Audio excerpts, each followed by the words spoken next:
T-minus 20 seconds.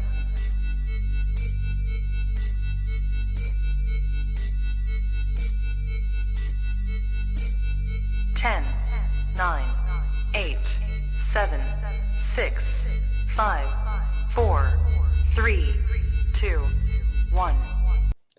What's up, everybody? Welcome back. We are in week 2. The Bills are a problem. Yeah. I've described their offense as a buzzsaw, and it literally it's inevitable. So here's the thing, Bills fans. As a Patriots fan, I'm just going to tell you, when you play like this, there's expectations. So if you don't win the Super Bowl, a lot of pressure. Well, it's a good thing that they play in some place where the weather is good all year round, and that won't cause their offense to come to a screeching halt. So yeah, you never know. You might have hurricane winds, and a team will run 55 times against you and somehow win. So we'll see what happens. But yeah, they're good. Jalen Hurts is single-handedly trying to give me points in Scott Fishbowl, so I love it. But you guys aren't here for our teams or our terrible takes, other than what are we going to tell you now? So without further ado, let's get started. We have a lot on the show sheet. So first off, Amon-Ra St. Brown, he has put all of us to shame that we're unsure about his usage from the end of last year into this year. I know a lot of people were big fans of his. I wasn't a hater. I wouldn't call myself a hater. I was unsure of what he was going to look like with all this target competition. I think it's safe to say he has cemented himself as the top dog. He ran the most routes on the team, 33 out of 37 dropbacks.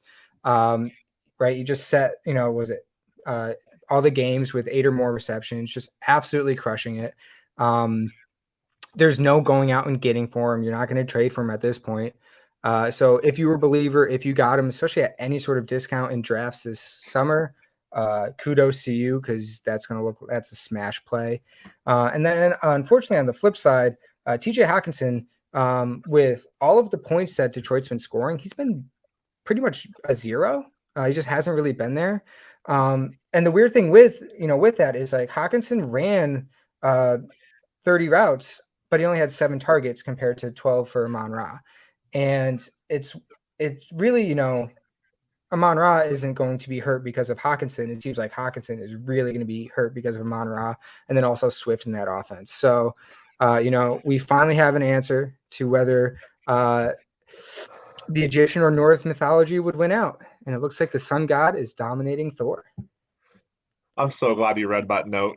I had to. So my next guy is some guy that I'm not going to say I was right, but I'm definitely not going to say I was wrong about Juwan Johnson. He looked really good this week. He's seeing a lot of usage that I think he's what everyone hoped Adam Troutman would be. Yeah. And so I think we're currently kind of seeing his floor. I think he's going to be a consistent kind of just cheap option every week, getting you 4 to 7 fantasy points per week. But then also the thing that I thought was interesting is he ran 4 routes on 5 dropbacks in the red zone and had 1 target. So there's proof that he's being going to be used in the red zone. So if Jameis continues to Jameis and put the team in a hole that they have to climb out of, then there might be some scoring opportunities for Juwan Johnson. And I think now would be a time to just look to see if he's available. If you're needing tight end help, if you're starting to get really worried about Kyle Pitts, he's probably not a bad deep ad now that we've seen really good usage 2 weeks in a row. Yeah, he's someone that, I remember last week when you put him on the show sheet, I'm like, what? And 2 weeks in a row with the tight end position. As we always know, the tight end position is terrible. When you see someone getting that real usage, go out and get it. Worst case that happens, he's adult. He does nothing and you drop him. But if you can find that person, it's a great get. Next up, Christian Kirk. So, everyone's favorite offseason darling, because he completely blew up the NFL in wide receiver contracts and everything. But he's been fantastic. Trevor Lawrence has actually been looking very good too. So, Urban Meyer, what's up? What's going on there? But, Kirk has really, really taken a massive role. He 39% target per route run in the red zone. So he should get a nice TD boost, just kind of play out the rest of the season. And frankly, even yesterday could have been way better. The Colts just sucked. And they were so bad that like he just didn't have to play. What did he ran? He only ran three routes in the fourth quarter. So like everything he did was in the first three. So he is someone that, the first 2 weeks obviously look good, but you still might be able to go out and acquire in a trade for a little bit less than what his value actually is, because he just doesn't carry that same massive name brand value. So he could be someone that you could get, a little bit cheaper, and he should greatly outperform, what his ADP was, and really help you win games. Yeah, I'm really frustrated I don't have more Christian Kirk. He looks really good, and Trevor Lawrence looks really good. Yeah. So next, I like talking about the same team, so I'm going to talk about Michael Thomas. Dan and I are the two founding members of the Michael Thomas fan club. After everyone abandoned him these last 2 years. But he ran the most routes for the Saints. He had 42 routes run. And I think he's going to be the top dog there in New Orleans.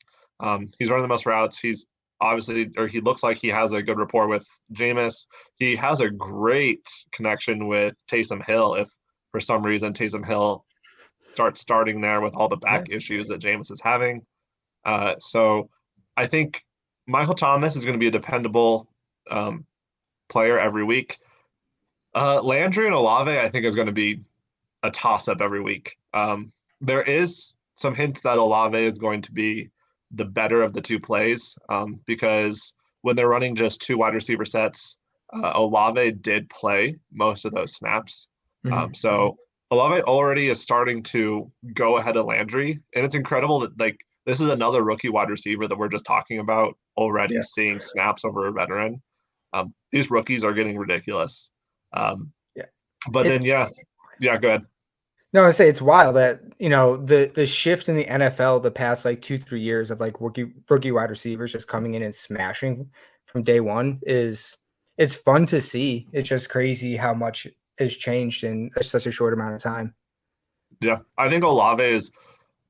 If I am putting together a DFS lineup, I think he is is going to be a cheaper option at wide receiver until he finally blows up. But I think he could have a week similar to some of the other rookies had this week coming. So yeah, and there was actually I saw a couple of clips where he actually beat the Bucs defense and just didn't get the ball, or it was a bad pass or whatever. So the plays are there to be made. Just has to make them. Yeah. On a slightly down note, the Bears offense. So we talked about this last week, and last week was easy. They were played in a hurricane, right? You couldn't take anything from that. Unfortunately, last night it was not a hurricane in Green Bay. It was 70 degrees. Yeah. So it's a real issue. Mooney was a ghost. That could have been a Jair Alexander thing, right? Just the Packers secondary in general is good, and the issue is when you are the top guy on just a terrible offense, they know where the ball is going to go. But that wasn't all that different from last year, because A-Rob was kind of a nothing burger last year, and Mooney still got it, and he still got a ton of work. So very concerned about Darnell Mooney. And I think we may have been wrong about Cole Kmet. Very concerning. There's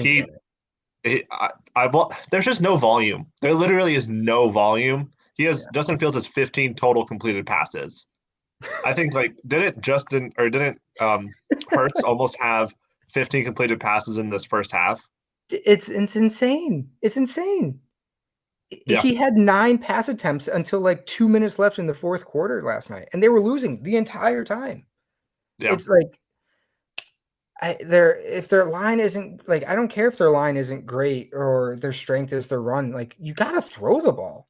It's Yeah. just, it's awful. So, if you're looking at redraft, are you dropping Cole Kmet?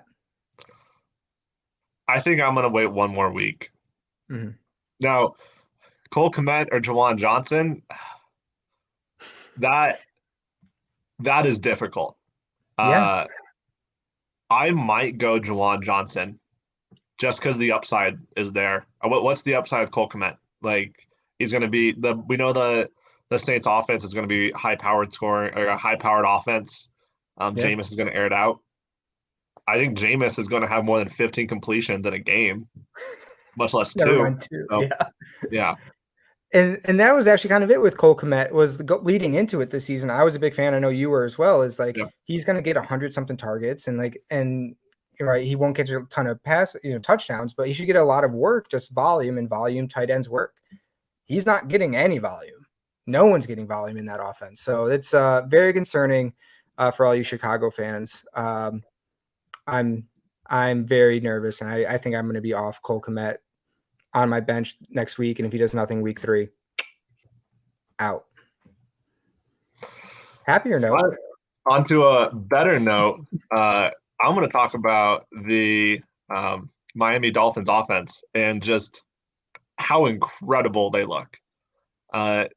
Tua hasn't been perfect. I'm not saying Tua's great. I'm saying these wide receivers and the positions that Mike McDaniel is putting them in is ridiculous. They had 220 yards after the catch this last week, which that sounds ridiculous, but they did have over 400 receiving yards. But if you look back to last season, the 49ers did lead the NFL in yards after catch per reception. So they averaged 6.57 yards after catch per reception. So the Dolphins are not close there at 5.73 yards after catch per reception, but I think this is more of I think Tua has a slightly better arm than Jimmy G, so he is able to get the ball down the field a little bit better. And then Tyreek and Waddle just do whatever the hell they want to. They're insane. Yeah, I think they're just other teams are just scared of what the offense is going to do, and they do stupid things. Like, I saw the Ravens just singled up on Tyreek on that one long passing touchdown. What over the last few years has Tyreek done that you think you can just single cover him with no safety help? Well, that's the issue, because then it's like, oh, we also have Waddle, who's like almost just as fast as him. Like, the speed on their offense is just baffling. So Tua doesn't have to be perfect for this offense to just destroy people. So the defense looks like it needs to catch up with the offense, but it looks like this offense is going to be able to just plow over people. So listen, for fantasy, the worse defense, the better, right? Yeah. Oh, yeah. The one bad thing about it, though, is I think Chase Edmonds is dead.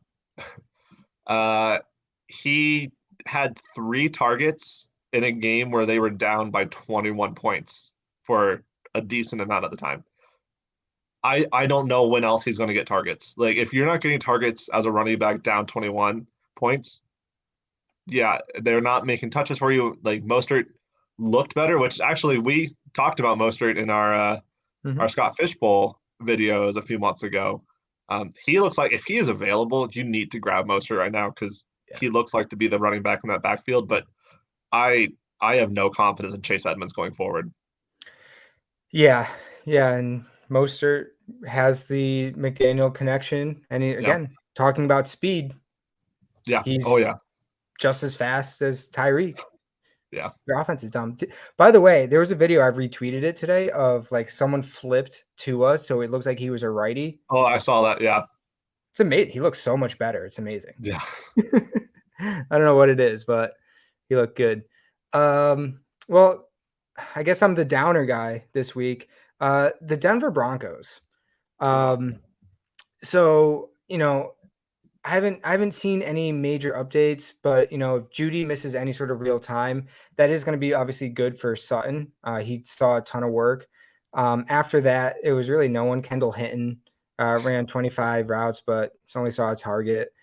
Alberto, again, did nothing. They actually did scheme up, a nice little manufactured touch for a tight end, but it was Eric Sobert.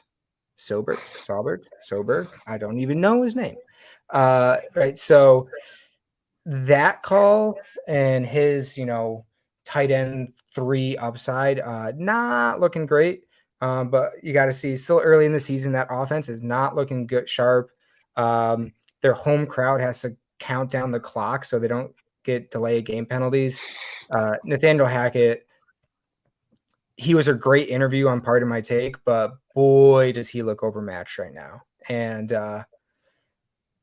hot seat already almost. Like he looks so overwhelmed.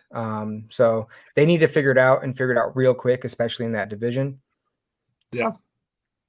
I'm a Broncos fan. Watching it is painful. Yeah. I don't know what they're doing. I really like Alberto is a fantastic option that you think if Judy goes down, you're going to manufacture more touches for him, but no, we're just going to struggle. And also Javonte Williams, the man looks possessed when he runs. Like he is running so hard. Nah, we're just gonna take some delay of games and use our kickers and punters the most. I figured there'd be some growing pains, just new quarterback, new offense. I get it, but way worse than I expected.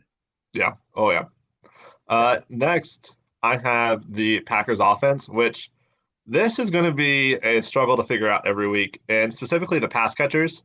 I don't think we are going to be lucky enough to have one of those Aaron Rodgers elite wide receiver ones produced out of this group of wide receivers. I think we had counted on that for so long that he does it. He does it every time, and he makes anyone into a guy you have to have. Yeah, he's just passing it around too much. This last week, Sammy Watkins led the team with 4 targets. Ugh. There were 6 players that had 3 targets. Yeah. So yeah, he's a lead at spreading out the ball. I think he's trying to get some of these rookies a little bit more experience. That's my guess. And I especially think against the Bears. Yeah. And if you want to try and just shoot for upside, I think Romeo Doubs might be someone to go after, just because he's probably still cheap right now. And if you do believe that Rodgers is going to make someone a wide receiver 1 by the end of the season, I think he actually has a decent chance to break out at the end of the season. So, but right now I'm not playing any of those wide receivers. Yeah, I feel bad. There was just several people. I'm Lazard should see 1 million targets, so I would play him, and that did not go well. But Nope. Right, trying to figure out historically, that's what Rodgers does. He hyper targets one guy, and looking not the same. All right, so some quick hits here to start to wrap it up. James Conner, the injury doesn't sound super serious, but I would still go out if you have the bench spot or you have dead weight. Go add Darrell Williams or Benjamin. Connor has never stayed healthy his entire career, any season. So if he already has something now, I would definitely go add at least, one of those guys, whoever's available to you, and get that stash in there. Sterling Shepard had 10 targets yesterday. He wild. But he might be the guy to go get. So, maybe put a little star next to his name and see what happens in week 3. But that's a name to put in the tickler file, where if he's going to be the top option, because they apparently hate Kadarius Toney. Kenny Golladay played 2 snaps, something dumb in the first half. He did nothing. So Sterling Shepard may be that guy. James Robinson, Achilles who? He had 23 carries to Etienne's 9. He just took his role back. Yeah, he looks good. He looks really good. So that's huge. Carson Wentz, as we all expected, he's a top 5 quarterback in fantasy football right now. He was tied for the league. Well, not anymore, probably with Josh Allen, but was tied for the league in touchdown passes. But really off that, Curtis Samuel is looking like the absolute league winner, at least through 2 weeks from what his ADP was. He has 20 targets through the 2 games, 15 receptions, 2 touchdowns, 5 rush attempts. They are legit scheming him the ball. So he's definitely someone to go out and go grab if available. And then really quickly, Henderson, Akers, that split was back. The touchdown save Henderson's day. That might be a nightmare for the next couple of weeks to figure out what's happening. If you're in a really deep league, Sony Michel looks like he's going to take over the cuff. As a handcuff, not a handcuff, but I think he's going to take over the RB2 role. But I wouldn't go crazy for him. And then lastly, Tyler Higbee, talking about tight ends. If he's available, you have to go get him. 26, almost 27% target share through 2 games. And Garrett Wilson, like we talked about, it had an absolute elite showing. Yeah. Just some things to note.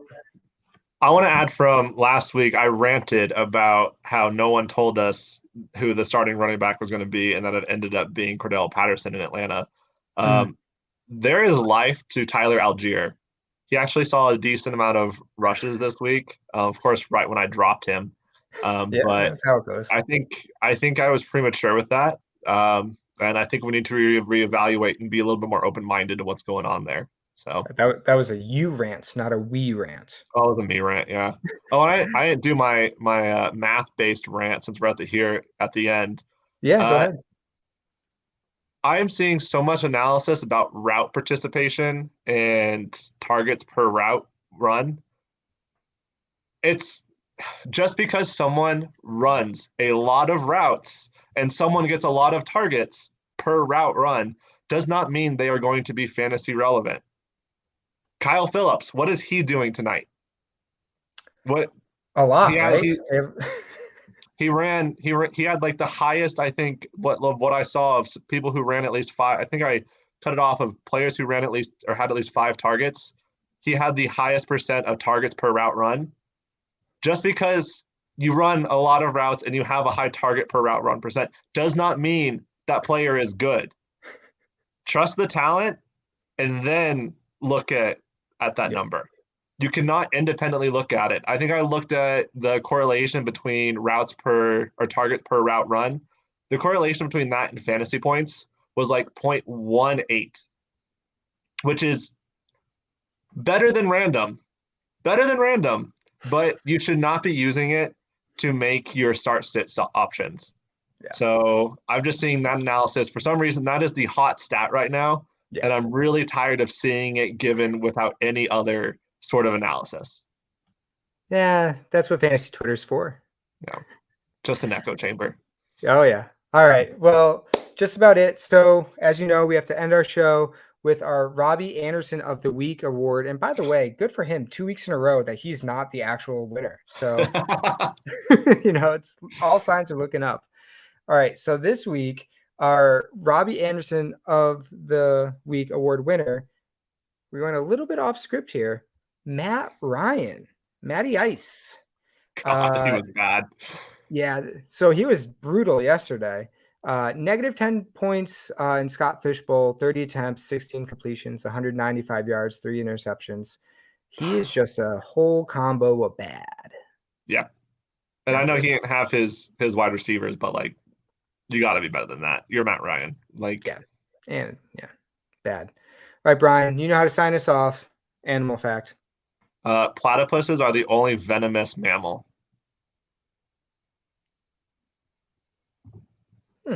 They're a very weird animal. I don't get it. Australia. They lay eggs too. Yeah. They're weird. Amalgamation. So if you ever see a platypus in the wild, don't try and get it. It has barbs. It could really hurt you. Are they fast? In the water. No, it's fine. I stay on land. All right, everybody. Thanks for tuning in. We will see you next week. Good luck with all your fantasy matchups. Peace. Adios.